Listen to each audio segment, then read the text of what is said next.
This past Sunday, we just had the time change for jump ahead for spring.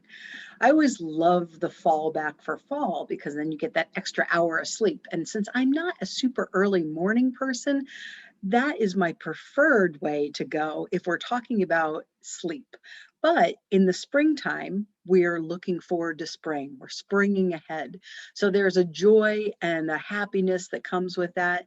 I live in Chicagoland, so that also means that we're going to be coming out of winter soon, if not too far away. Buds are going to be budding on the tree. We're going to be able to get outside without putting on parkas and snow pants and all kinds of winter gear. So springing ahead, even though I don't love the sleep aspect of it, is, I think, the winner for me.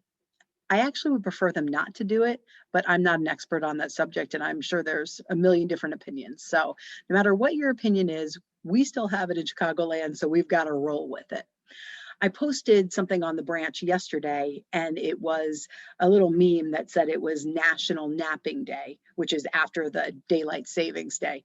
And it just was so funny. Different moms on our group blowing up the post with the fact that they were going to take a nap. One of them said their kids had been up since like 4:30. One of them said they mistakenly scheduled a 7 a.m. doctor's appointment for that day and never even thought about the fact that it was the time change week. Another one said that she actually started her brand new job that exact day. So she didn't have time to grab a nap. So I was promoting napping, but understandably not everyone can get that in depending on what phase you are in life. Now, yesterday, I woke up with all the energy in the world. I went to work, I saw some patients, I had a meeting. I don't know, it was a relatively good day. I got a ton of work done, came home, got some email done, and then went to bed relatively early. I think I was in bed by 9:30, which is early for me. And I slept well overnight and woke up tired. I just woke up tired. Feel as if I got kind of out of sleep at the wrong REM sleep, whatever phases of sleep that you have. Sometimes you just get up in the wrong one. Sometimes you can take a nap for 20 minutes and wake up, bam, nice and sharp. But this morning, I just woke up dragging a little bit. So I got up and went downstairs and had some coffee with Jason, and we chatted. And I was getting ready to tape a podcast with my friend Katie Lynch. If you didn't listen to this podcast, was so much fun. She and her husband live on a sailboat and pretty much just sail around the Caribbean. She owns Codeverse, which is a coding company for kids that has gone all online since the pandemic hit. So we just talked about their choice to kind of uproot and go live on a sailboat and look at the Caribbean water, which is my happy, happy place. Anyway, so I had to get kind of my energy built for that to make sure that I was bringing my best self to that. And then we got done taping and I ate lunch. And that tiredness set in again. I have a million things to do today. I have people to answer back from the branch. I've got posts to approve. I have meetings to set up with people. Um, I feel like I have a lot on my plate right now, but I just couldn't get past this tired point. And some days I feel as if I can push through that, right? Little Mel Robbins, like 5, 4, 3, 2, 1, just go. One point this afternoon after I finished the podcast, I thought I should just go to the gym. But I honestly, my body just felt so tired. So I decided to lay down and take a little nap. Talked about it before. I'll talk about it again. I'm a big proponent of getting the rest and sleep and naps that you need. I also have older children, so I don't have that as a part of my equation. I also own my own businesses, so I can be more flexible. I don't have set hours. I kind of work when I need to work, and sometimes that means I'm working for 10 hours on a Sunday and loving every minute of it. Sometimes that means that at 1 o'clock on a Tuesday, I'm going to lay down and take a nap. Now, while I didn't fall asleep, I certainly recharged, just kind of meditated, got quiet, rested. And then an hour later went by. I'm like, well, I'm not going to fall asleep. That's not always the goal. Sometimes it's just laying down to close my eyes. And as I've gotten older, I'm 47. As I've gotten older, I find that maybe about once a week, I feel like, man, I really need to lay down.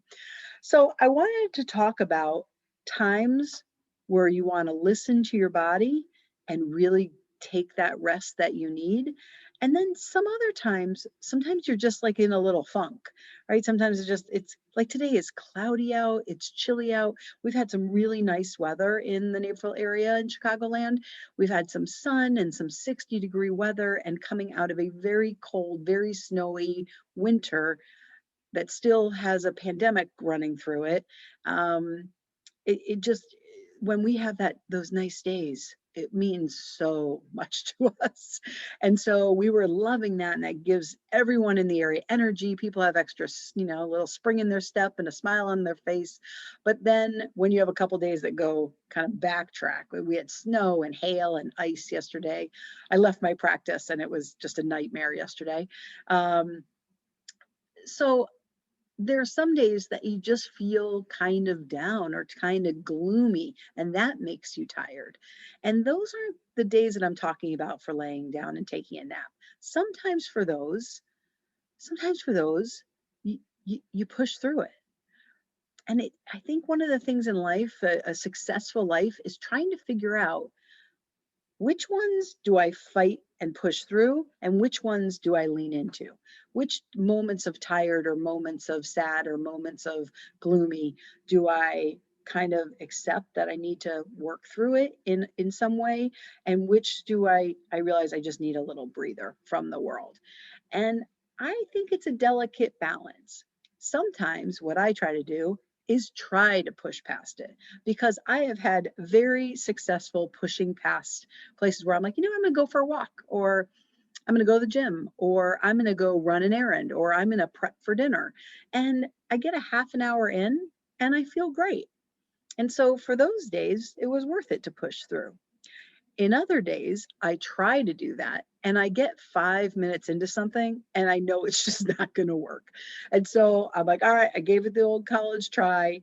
Maybe I'll just, even if I just sit down for a half an hour and take a little rest.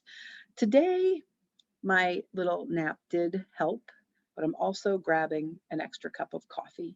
It's actually a mug that, if you turn on the front, if you're watching on video, my son Christopher painted in elementary school or middle school. They did kind of this Asian inspired painting, and I love it. So I had it made into a mug, which is super fun. But anyway, I decided I was going to have afternoon coffee, which I never have afternoon coffee.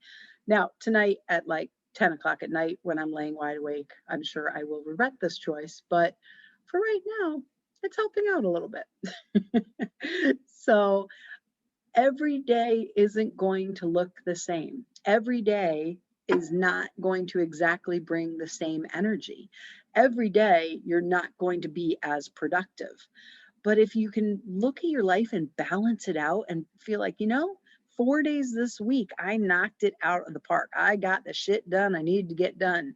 And if one day is kind of a slower day and you leave a couple things on the table that you should have gotten done, or, the house doesn't get picked up, the dishes maybe don't get put in the dishwasher, you've got a couple emails that you probably should have responded to, but you'll get to first thing tomorrow morning, it is okay.